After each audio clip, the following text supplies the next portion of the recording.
Hello guys, in this video I will show you how to build a custom checkout page in WooCommerce without using any plugins. This is perfect for 2025, so let's get into it. Step 1.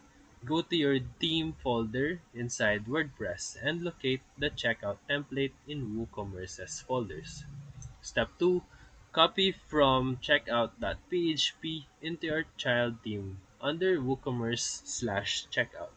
Step 3. Open this copied file and begin modifying the layout using HTML and PHP. Step 4. Use WooCommerce hooks like WooCommerce underscore checkout underscore before underscore customer underscore details to insert custom fields or sections. Step 5. Style it using your child themes, CSS or NQU custom styles.